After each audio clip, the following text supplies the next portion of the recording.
नमस्कार दोस्तों, स्वागत है आपका हमारे YouTube चैनल पर।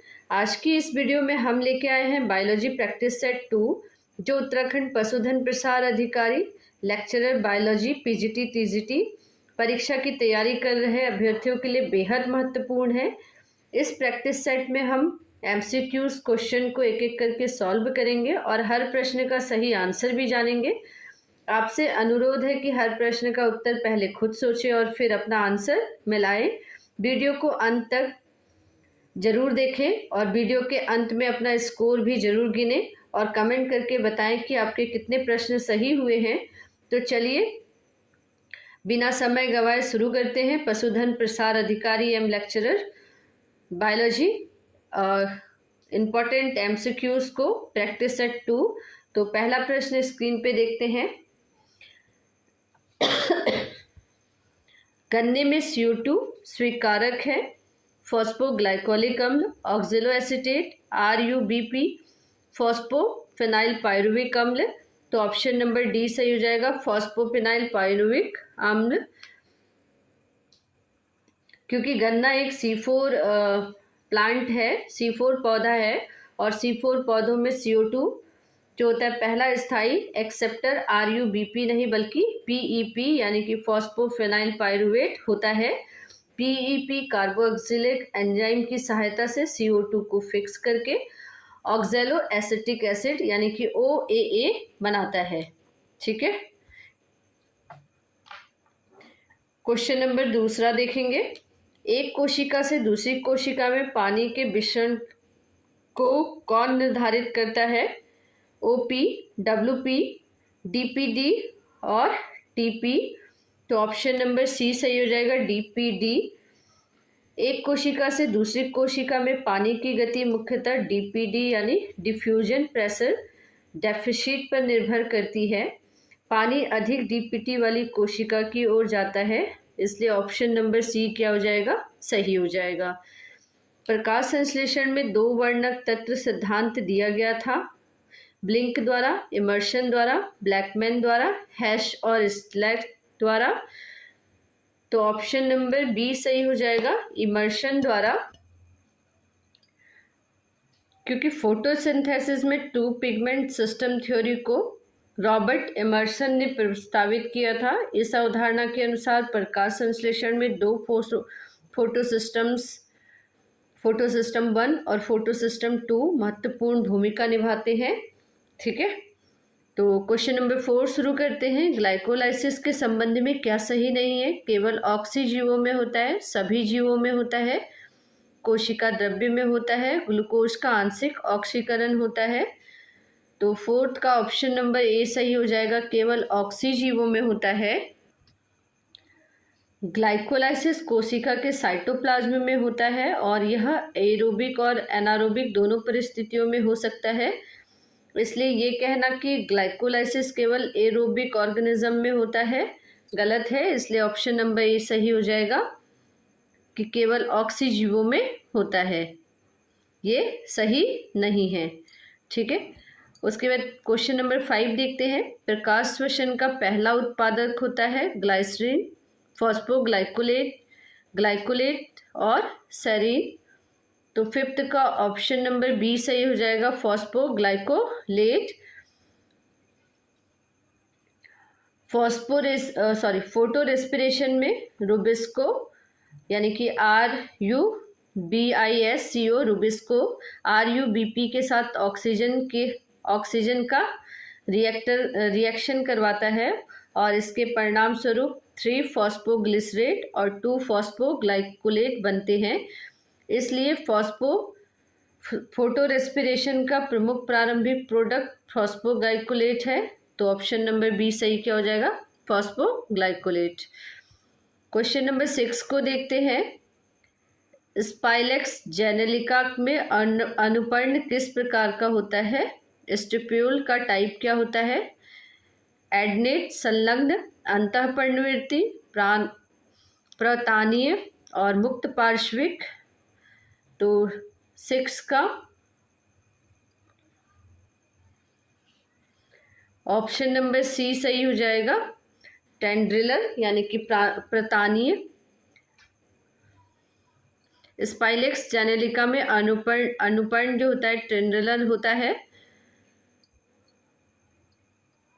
उसके बाद क्वेश्चन नंबर 7 देखते हैं। दृढ़ बाह्य दलपुंज जो फल के चारों ओर एक आवरण बनाता है पाया जाता है आर्जिमोन मैक्सिकाना में, एजरेटम कोनिजॉइंट्स में, बिथानिया सोमनीफेरा में, ब्रासिका कंप्रेस्टिस में। तो 7th का ऑप्शन नंबर सी सही हो जाएगा, बिथानिया सोमनीफेरा में। उसके बाद क्वेश्चन नंबर 8 देखते हैं। यूनिट टैग में एकल आवरणीय बीजांड इनमें से किसका एक विशिष्ट लक्षण है? गैमोपेटिली, पॉलीपेटिली, आर्ची क्लेमाइडी, एक बीजपत्रक। तो 8th का ऑप्शन नंबर ए सही हो जाएगा, गैमोपेटिली। जाइगोटिक अर्धसूत्री विभाजन पाया जाता है कैरा में, एक्टोकार्पस में, पॉलीसिफोनिया में, सार्गेसम में। तो 9th का ऑप्शन नंबर ए सही हो जाएगा, कैरा में यानी कि कारा में। क्वेश्चन नंबर 10 है। क्लोरोफिल बी किसमें नहीं पाया जाता है? मॉसेस में, फर्न में, हरे शैवाल में, नीले शैवाल में।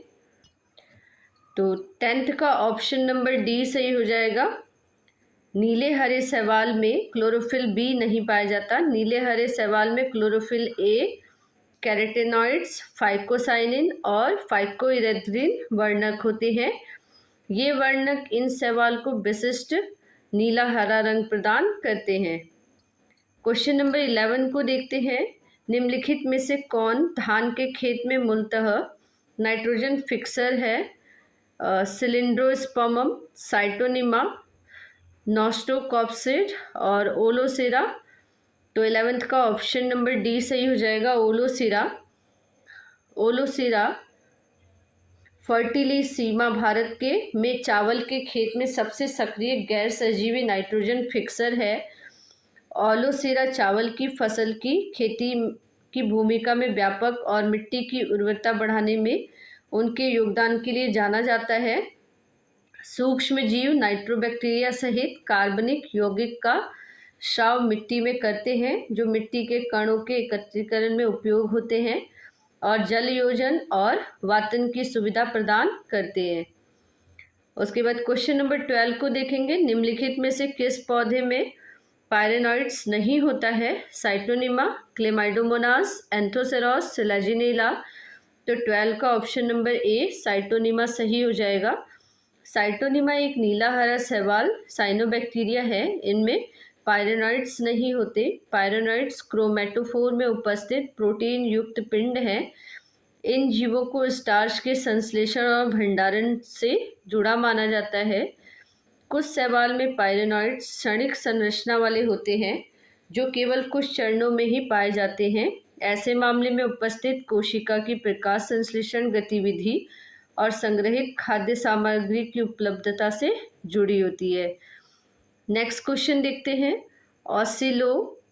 ऑसिलेटोरिया का नीला हरा रंग किसके कारण होता है? Chlorophyll A, chlorophyll B, phycocyanin.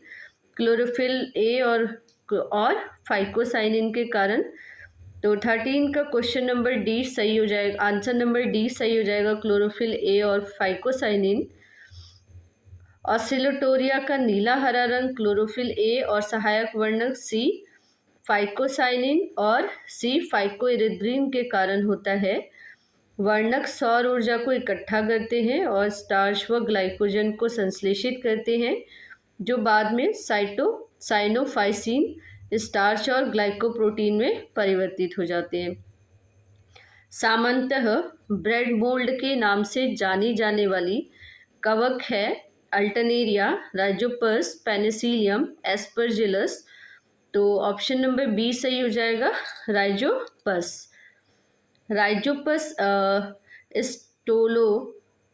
Stolonifer सामान्यतः ब्लैक ब्रेड मोल्ड के रूप में जाना जाता है जो ब्रेड, जेली, सिरप, चमड़े जैसे विभिन्न प्रकार के कार्बनिक उत्पाद पर मृतोपजीवी यानी कि स्पोरोफाइट्स के रूप में विकसित होता है। यह जाइगोमाइकोटा का सदस्य है और जीनस राइजोपस में सबसे महत्वपूर्ण प्रजाति माना जाता है। ये दुनिया में सबसे सामान्य कवक में से एक है। ये उष्ण कटिबंधीय और उपोष्ण कटिबंधीय क्षेत्र में पाए जाते हैं। उसके बाद नेक्स्ट क्वेश्चन देखते हैं। पाउडरी मिड्यूल्स सम्मिलित किए जाते हैं एस्कोमाइसिटीज में, बेसिडियोमाइसिटीज में, ड्यूटेरोमाइसिटीज में, जाइगोमाइसिटीज में। तो 15 का ऑप्शन नंबर ए सही हो जाएगा। एस्कोमाइसिटीज में पाउडरी मिड्यूल्स एस्कोमाइसिटीज में शामिल है। पाउडरी मिड्यूल्स एक कवक रोग है जो पौधे की एक विस्तृत श्रृंखला को प्रभावित करता है। पाउडरी मिड्यूल्स रोग कई अलग अलग प्रजातियों के कारण होता है। वे सामान्यतः गोलाकार सफेद पाउडर के धब्बे के रूप में शुरू होते हैं जो पत्तियों, तने और कभी-कभी फलों पर भी दिखाई देते हैं। उदाहरण के लिए इरिसिफी पाल्गोनी द्वारा मटर में पाउडरी मिल्ड्यू रोग होता है। ठीक है, तो किसके कारण? इरिसिफी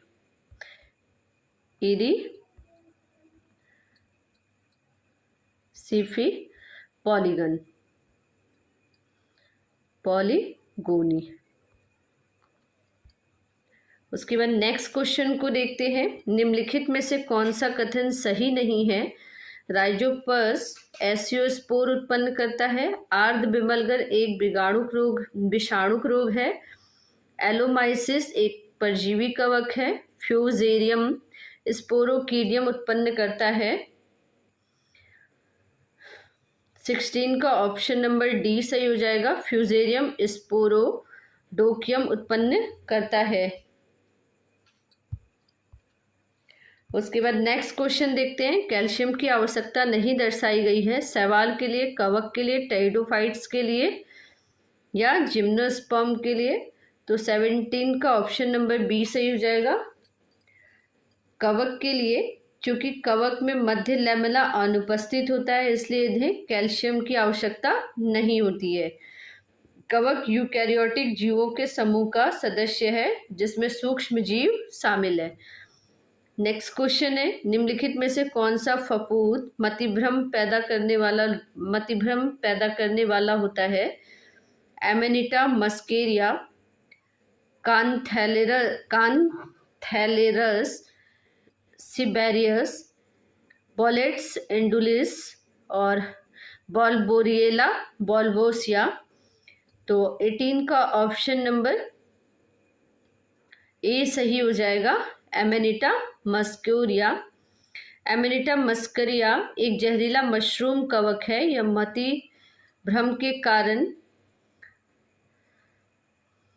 मतिभ्रम का कारण बनता है और फंगस, साइलोसाइबिन और साइलोसिस जैसे मतिभ्रम पैदा करने वाले पदार्थों का श्रावण करता है। ये पदार्थ मस्तिष्क की कोशिकाओं और मनुष्य की धारण शक्ति को नष्ट कर सकते हैं।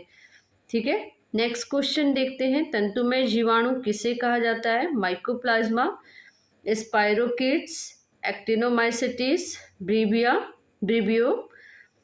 तो 19 का ऑप्शन नंबर सी सही हो जाएगा। एक्टिनोमाइसिटिस। एक्टिनोमाइसिटिस को कवक जाली यूबैक्टीरिया या तंतुमय जीवाणु कहा जाता है। यह जीवाणु आकारिकी रूप में कवकों के अनुरूप व माप में जीवाणु कोशिकाओं के समरूप होता है। इन्हें जीवाणु और कवकों के बीच की कड़ी कहते हैं। इनके प्रमुख वंशज हैं माइकोबैक्टीरिया, एक्टिनोमाइसिटिस और एट्रेपोमाइसिटिस। नेक्स्ट क्वेश्चन है। लाल समुद्र के लाल रंग के लिए कौन सा साइनोबैक्टीरिया के स्पीशीज कारण है? क्लोकोकस लिग्लोया, ट्राइकोडेस्मियम इरिद्रम, नोस्टॉप। तो 20 का ऑप्शन नंबर सी सही हो जाएगा। ट्राइकोडेस्मियम इरिद्रम। साइनोबैक्टीरिया एक प्रकार के जीवाणु होते हैं और ये प्राय सामान्यतः जल, समुद्र, नम चट्टान, मिट्टी आदि स्थानों पर पाए जाते हैं। इनमें क्लोरोफिल पाया जाता है। लाल सागर में ट्राइकोडेस्मियम इरिडियम नामक साइनोबैक्टीरिया प्रचुर मात्रा में पाया जाता है, जिसके कारण इस सागर का रंग जो है कैसा है? लाल है। क्वेश्चन नंबर 21 को देखेंगे। कौन सा बैक्टीरिया दूसरे बैक्टीरिया पर परजीवी है? बेडेलोब्रिबियो, थ्रियोथ्रिक्स, एस्चरेशिया, बेगियाटोआ। तो 21 का ऑप्शन नंबर बेडेलोब्रिबियो। आर्कीबैक्टीरिया में अनुपस्थित होता है पॉलीसैकेराइड, पेप्टिडोग्लाइकेन, लिपिड्स, प्रोटीन। तो 22 का ऑप्शन नंबर बी सही हो जाएगा, पेप्टिडोग्लाइकेन। जीवाणु में श्वसन एंजाइम स्थित होते हैं प्लाज्मिड, एपिसोम, मीजोसोम, न्यूक्लियोइड्स। तो 23 का ऑप्शन नंबर सी सही हो जाएगा, मीजोसोम्स। जीवाणुओं में श्वसन एंजाइम मीजोसोम में स्थित होते हैं। मीजोसोम जीव द्रव्य कला के अंतर्वलन से बनी मुड़ी हुई रचनाएं होती हैं। ठीक है, ऐसे मुड़ी हुई रचनाएं होती है जो लगभग माइटोकॉन्ड्रिया के समृद्ध अंग होते हैं। मीजोसोम की खोज 1960 में फिट्ज जेम्स ने की थी। किसने की थी? फिट्ज जेम्स ने। क्वेश्चन नंबर 24 का है कि जवाब में इंटरफेरॉन को संश्लेषित किया जाता है माइकोप्लाज्मा, जीवाणु, विषाणु, कवक। तो इंटरफेरॉन सिंगलिंग प्रोटीन का समूह होता है जो पोषक कोशिका के कुछ सूक्ष्म जीवों के जैसे विषाणु प्रतिक्रिया के फलस्वरूप बनता है। ये कोशिका को वायरस के प्रति सुरक्षा प्रदान करते हैं। नेक्स्ट क्वेश्चन है, एड्स के लिए उत्तरदायी विषाणु का उदाहरण है एडिनो विषाणु, मोज़ेक विषाणु, टी इवम विषाणु, रेट्रोवायरस। तो 25 का ऑप्शन नंबर डी सही हो जाएगा, रेट्रोवायरस। पादप विषाणु सर्वप्रथम क्रिस्टलीकृत किया गया था बॉब्डेन ने, पिरी ने, बेंजारिक ने, स्टैनली ने। तो 26 का ऑप्शन नंबर डी, स्टैनली ने पादप विषाणु सर्वप्रथम क्रिस्टलीकृत किया। टोबैको का मोज़ेक वायरस क्रिस्टलीकृत होने वाला पहला वायरस था। स्टैनली ने 28 जून 1935 को क्रिस्टली रूप में पहले वायरस की सूचना दी। और टोबैको का मोज़ेक क्रिस्टलीकरण ने यह भी दिखाया कि क्रिस्टलीकरण के बाद भी टोबैको का मोज़ेक वायरस सक्रिय रहता है। क्वेश्चन नंबर 27 को देखेंगे। भारत में साइनोफेज की खोज सर्वप्रथम की थी MOP अयंगर व TV देसिकाचारी, RN सिंह और PK Singh, GS Venkataraman, PK day ने। तो 27 का ऑप्शन नंबर बी सही हो जाएगा, RNC और PK सिंह ने। साइनोफेज की खोज के द्वारा की गई थी सीहेन, सिफरमैन और मॉरिस डायनर, और उपरोक्त में से कोई नहीं। ऑप्शन नंबर 1 सिंडेन, सेफरमैन और मॉरिस डायनर, और इनमें से कोई नहीं। तो 28 का ऑप्शन नंबर बी सही हो जाएगा, सेफरमैन और मॉरिस। आलू का अंगमारी या झुलसा लेट ब्लाइट रोग का कारण है एल्ब्यूगो कैंडिडा, फाइटोप्थेरा इनफेस्टेन, एल्टरनेरिया सोलेनी और फ्यूजेरियम मैनली फार्मा। तो 29 का ऑप्शन नंबर बी सही हो जाएगा, फाइटोप्थेरा इनफेस्टेंस। क्वेश्चन नंबर 30 है, स्थानिक पादप बीमारी का उदाहरण है आलू की वर्ड बीमारी, आलू की लेट ब्लाइट बीमारी, गेहूं की रस्ट बीमारी और अरहर की बिल्ट बीमारी। तो 30 का ऑप्शन नंबर बी सही हो जाएगा, आलू की लेट ब्लाइट बीमारी। स्थानिक रोगजनक होते हैं ये, और जो एक लंबे समय से विशेष स्थान पर पाए जाते हैं। उदाहरण के लिए कौन हो गया, आलू की लेट ब्लाइट रोग। क्वेश्चन नंबर 31 को देखते हैं। प्राकृतिक जीन अभियांत्रिक से विकसित पादप रोग हैं सिट्रस कैंसर, कुर्चिसरोग रोग, किरीट पिटिका, पर्णभता। तो 31 का ऑप्शन नंबर सी सही हो जाएगा, किरीट पिटिका रोग। किरीट पिटिका प्राकृतिक जीन अभियांत्रिकी से विकसित पादप रोग है। एग्रोबैक्टीरियम की पहचान 100 साल पहले प्लांट ट्यूमर क्राउन गॉल पैदा करने वाले एजेंट के रूप में हुई थी।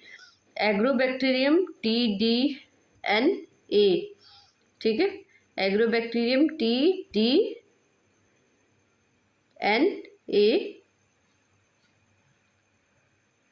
कुछ पौधों के हार्मोन की मात्रा को बदलकर गॉल निर्माण को ट्रिगर करता है, जो सूक्ष्म जीवों के लिए सुरक्षित वातावरण बनाता है। क्राउन गॉल बैक्टीरिया घावों के माध्यम से पौधों की जड़ों में प्रवेश करते हैं। क्वेश्चन नंबर 32 को देखेंगे। निम्नलिखित में से कौन पौधों में क्राउन गॉल रोग उत्पन्न करता है? 32 का ऑप्शन नंबर सी सही हो जाएगा, एग्रोबैक्टीरियम ट्यूमेफेजियम।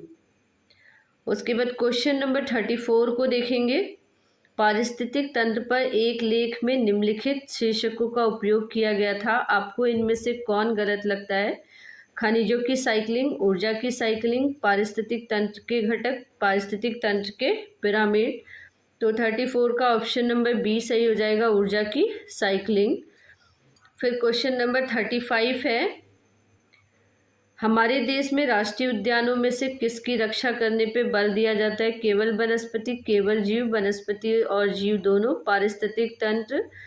तो 35 का ऑप्शन नंबर बी सही हो जाएगा।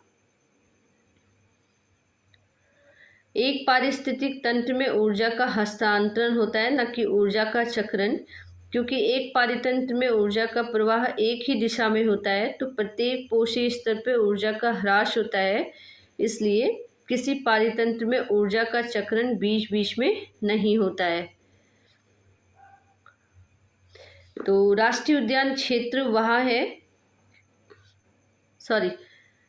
35 का ऑप्शन नंबर सी सही हो जाएगा। आई एम सो सॉरी, 35 का ऑप्शन नंबर सी सही हो जाएगा, फ्लोरा एंड फौना दोनों को। क्योंकि वनस्पति और जीव दोनों ही क्या है, हमारे पारिस्थितिक तंत्र के राष्ट्रीय उद्यान के क्षेत्र हैं, जहां जंगली जानवर और विशिष्ट पौधों के समूहों की कुछ प्रजातियों को संरक्षित किया जाता है। राष्ट्रीय उद्यान वन जीवों के प्रजनन और जीवित रहने के लिए सुरक्षा प्रदान करता है। राष्ट्रीय उद्यान के बिना कुछ पशु जीव प्रजातियां खतरे में हैं, जिनको विलुप्त होने के जोखिम से बचाने की आवश्यकता है।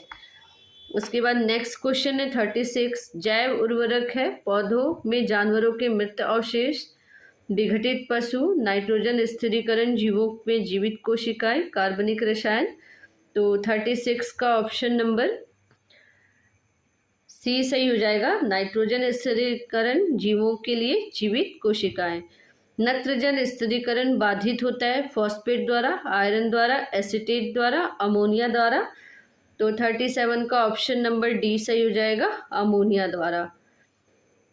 38 क्वेश्चन देखते हैं। अर्ध शुष्क उष्ण कटिबंधी के अंतर्राष्ट्रीय फसल अनुसंधान संस्थान इको इंक्रिसेंट अवस्थित है कोलंबो में, मनीला में, ट्रस्टे में, हैदराबाद में।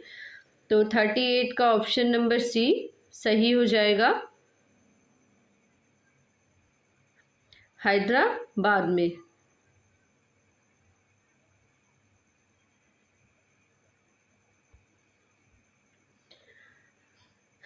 क्वेश्चन नंबर 39 को देखेंगे। भारत में स्थापित पहला जीवमंडल भंडार है मन्नार की खाड़ी, सिंपलीपाल, नीलगिरी, नंदा देवी।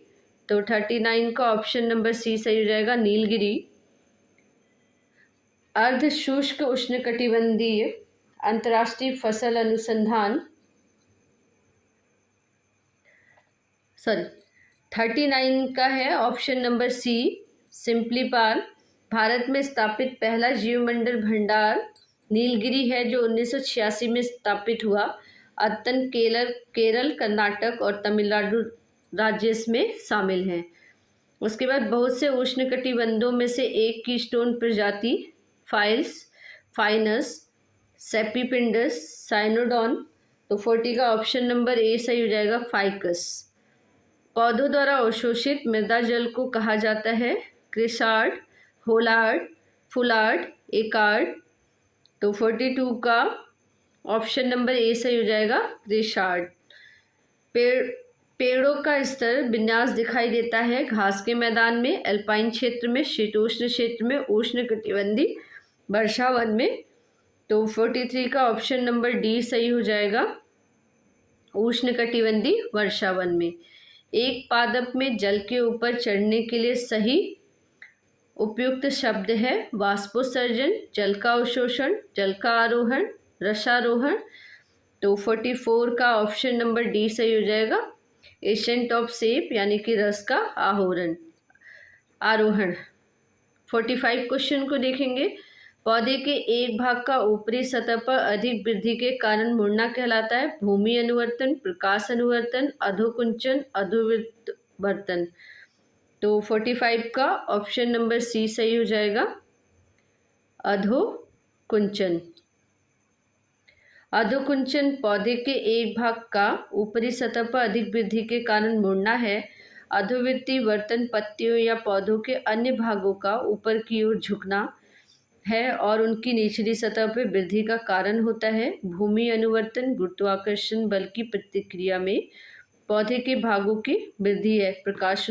प्रकाशानुवर्तन एक पौधे की उत्तेजना को प्रतिक्रिया में पौधे की वृद्धि है।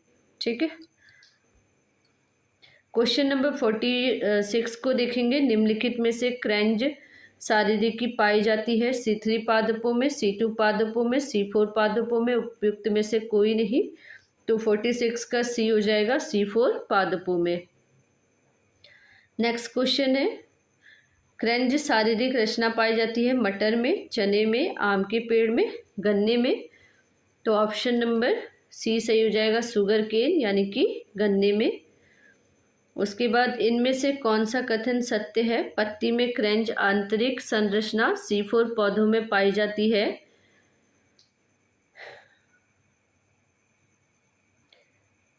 ये सत्य है।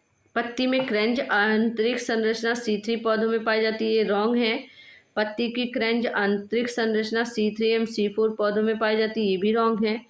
क्रेंज आंतरिक संरचना के बारे में कुछ निश्चित नहीं है, ये भी रॉन्ग है। तो ऑप्शन नंबर ए सही हो जाएगा। उसके बाद पुष्पी पादपों में भोजन का स्थानांतरण होता है ग्लूकोज के रूप में, सुक्रोज के रूप में, स्टार्च के रूप में, माल्टोज के रूप में। तो 49 का ऑप्शन नंबर बी सही हो जाएगा, सुक्रोज के रूप में। बिखरे हुए संवहन पुल निम्नलिखित में से किसके तने की विशेषता है? टेरिडोफाइट्स, एक बीजपत्री, द्विबीजपत्री, इनमें से कोई नहीं। तो 50 का ऑप्शन नंबर बी सही हो जाएगा, एक बीजपत्री। भरण ऊतक का मध्य भाग बना होता है दृढ़ोत्कर, स्क्लेरेन्काइमा, पैरेन्काइमा, कोलेन्काइमा और सारे। तो 51 का ऑप्शन नंबर बी सही हो जाएगा, पैरेन्काइमा यानी कि मृदुतक से। उसके बाद कैस्पेरियन पट्टी किसकी कोशिका में पाई जाती है? पेरिसाइकिल, परिरम, मज्जा, एंडोडर्मिस, अंतःचर्म और अर्धचर्म यानी कि हाइपरडर्मिस। तो ऑप्शन नंबर सी सही हो जाएगा, एंडोडर्मिस। तो कैस्पेरियन पट्टी एंडोडर्मिस की कोशिका में पाई जाती है। यह पट्टी संवहनी पौधों की जड़ के एंडोडर्मिस के केंद्र में एक मोटे बैंड के रूप में स्थित रहता है और यह पट्टी लिग्निन और सुबेरिन की बनी होती है जो कोशिका भित्ति के लिए आवश्यक अवरोधक का कार्य करती है। क्वेश्चन नंबर 53 को देखेंगे। कैस्पेरियन स्थूल पाए जाते हैं बाह्य त्वचा, अंतः त्वचा, एंडोडर्मिस, पेरिसाइकिल। तो 53 का ऑप्शन नंबर सी सही हो जाएगा, एंडोडर्मिस अंतः त्वचा में। कुल पोएसी का पुष्पक्रम है ब्रैक्टिएट, BRL,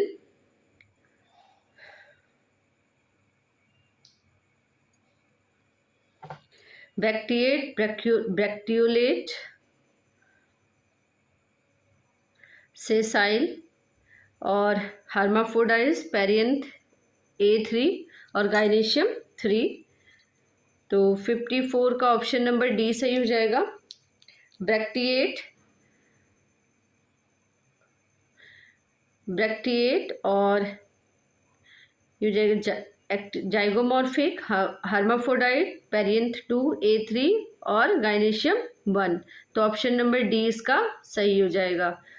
कंपोजिटी में तो देखते हैं, पोएसी कुल को हम ग्रेमिनी कुल भी कहते हैं, जो मोनोकॉट का सबसे बड़ा समूह है। इसके फूल में ब्रैक्टिएट, ब्रैक्टियोलेट, सेंसाइल, इनकम्प्लीट, उभयलिंगी, जाइगोमॉर्फिक, हाइपोगाइनस, होमोक्लेमाइडेस विशेषताएं होती हैं। इसमें 2 पेरियन, 3 स्टेमन और मोनोकार्पेली गाइनेशियम होता है, जिसमें बेसन प्लेसेंटेशन पर सिंगल ओब्यूल होता है। स्टाइल छोटी या अनुपस्थित होती है और ओवरी कैसी होगी, इसमें सुपीरियर होती है। ठीक है, तो 54 का ऑप्शन नंबर डी। कंपोजिटी और पेपस किस लिए पाया जाता है? कीट परागण, जल परागण, वायु परागण या फिर एनिमोफिली। तो 55 का ऑप्शन नंबर सी सही हो जाएगा, वायु प्रकीर्णन। वायु प्रकीर्णन के लिए कुल कंपोजिटी में पेपस की आवश्यकता पड़ती है। अधोवर्ती अंडाशय के शीर्ष पर और दलपुंज नलिका के निचले हिस्से पर समाहित बाह्य दलपुंज सल्क रोग कंटकों में रूपांतरित हो जाता है, इसे पेपस कहते हैं। क्वेश्चन नंबर 56 है, रोमगुच्छ रूपांतरण बाह्य दल का, जायांग का, दलपुंज का, पुंकेसर का। तो 56 का ऑप्शन नंबर ए सही हो जाएगा, सेपल यानी कि बाह्य दल का। ब्रैसिकेसी में चतुर्दिद्धि पुंगभंग होता है। 2 बाहरी लंबे एवं 2 आंतरिक छोटे पुंकेसर, 2 बाहरी छोटे एवं 4 आंतरिक लंबे पुंकेसर, बाहरी 4 लंबे एवं आंतरिक 2 छोटे पुंकेसर, बाहरी 4 छोटे और आंतरिक 2 लंबे पुंकेसर। तो 57 का ऑप्शन नंबर बी सही हो जाएगा, 2 बाहरी छोटे एवं 4 आंतरिक लंबे पुंकेसर। शाखा युक्त पुंकेसर पाए जाते हैं रेसिनस में, यूफोर्बिया में, कॉक्सीनिया में, हिबिस्कस में। तो 58 का ऑप्शन नंबर ए सही हो जाएगा, रेसिनस में। निम्नलिखित में से कौन सा गण जीवाश्म नग्नबीजी है? जिंकोगोयल्स, कोनीफेरल्स, साइकोडेल्फिकेल्स, ऑर्निटेल्स। तो 59 का ऑप्शन नंबर सी सही हो जाएगा, साइकेडोफिलिकेल्स।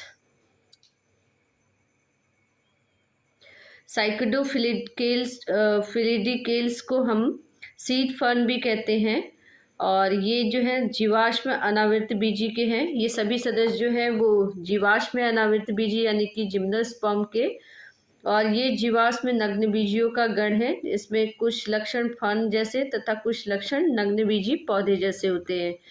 जीवित जीवाश्म का उदाहरण है सिट्रस देवदार, जिनको बायोलोबा, कस्कुटा।